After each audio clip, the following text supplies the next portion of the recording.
Napakadali lang naman po kasi mga kapatid kasi ng kaligtasan eh. Ang kaligtasan po kasi ay tinatanggap lang. Oo, hindi siya binibili. Libre siya eh. Si Kristo ay may kakayanan po na magpatawad ng ating kasalanan. Okay?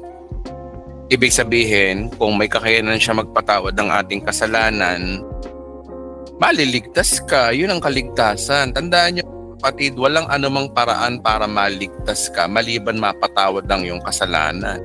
Ang tanong, mapapatawad ba ng iyong kasalanan yung mga mabubuting gawa mo, yung kabaitan mo? Hindi mapapatawad yun.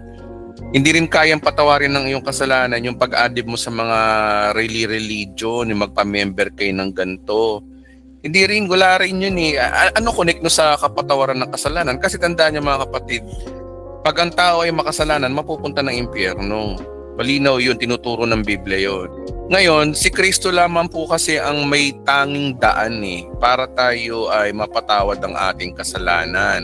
Ayon sa John chapter 1 verse 29, kung babasahin natin ang Biblia natin, sinabi niyo, no, tingnan ninyo, siya ang kordero ng Diyos na nag-aalis ng kasalanan ng sanlibutan.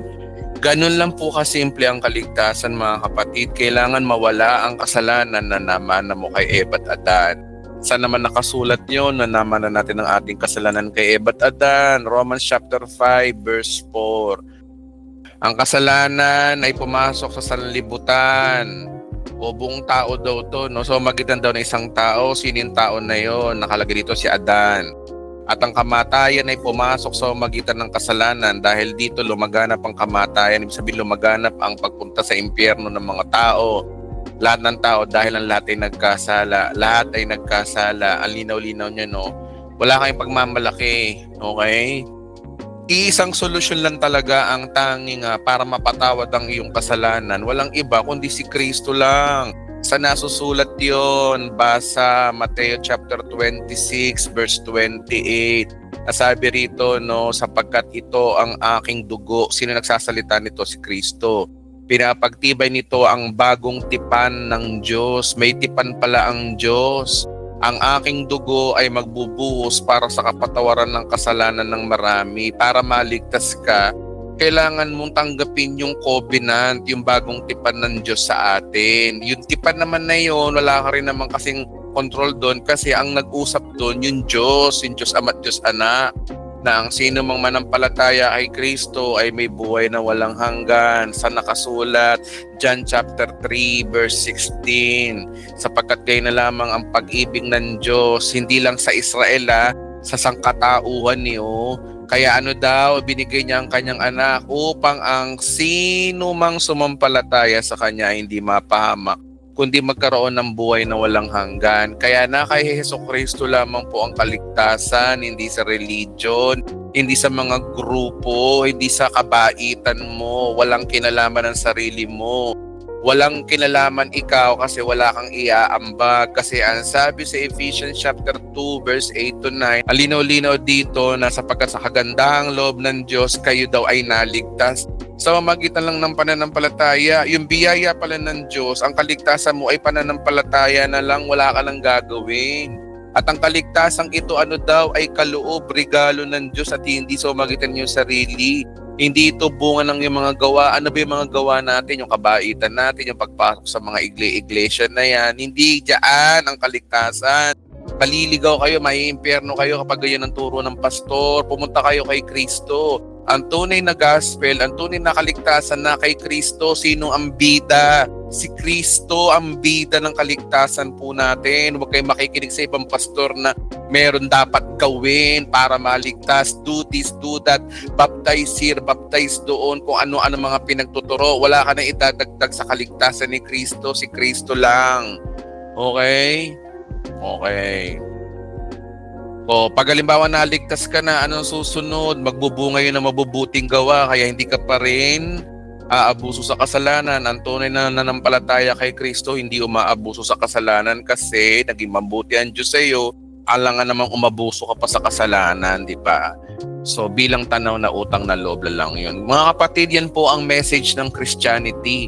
At yan ang dahilan para ikaw ay maligtas. Okay? Mga kapatid, yan lang po, napakasimple lang po ng evangelism. Ang evangelism is dalin sila sa kapatawaran na iginawad ni Kristo. Doon talaga, kasi ang tao ay makasalanan.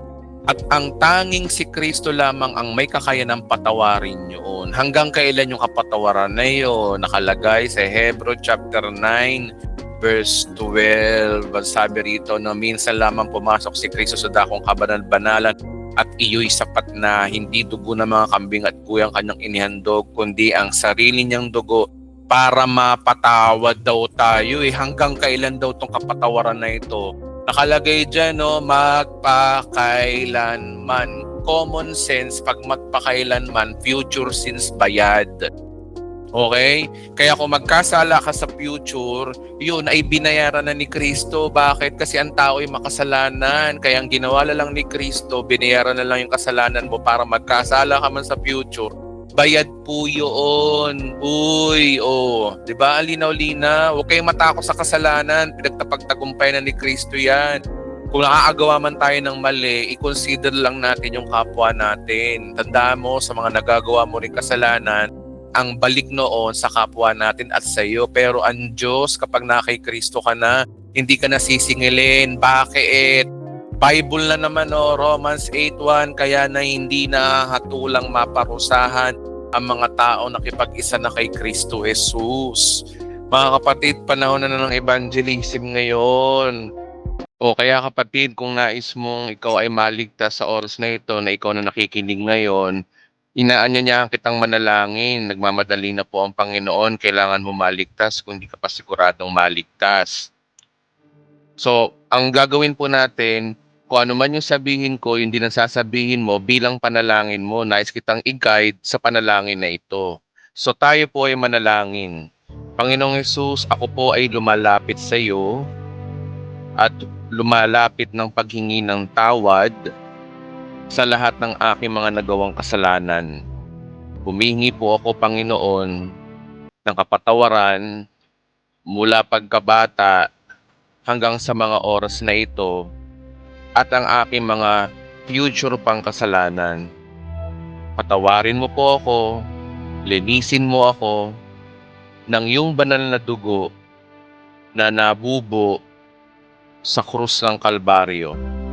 Ako po, Panginoon, ay sumasampalataya na ikaw lamang ang may kakayanan na patawarin ako at maging banal ako sa harapan ng Diyos para ako'y maligtas.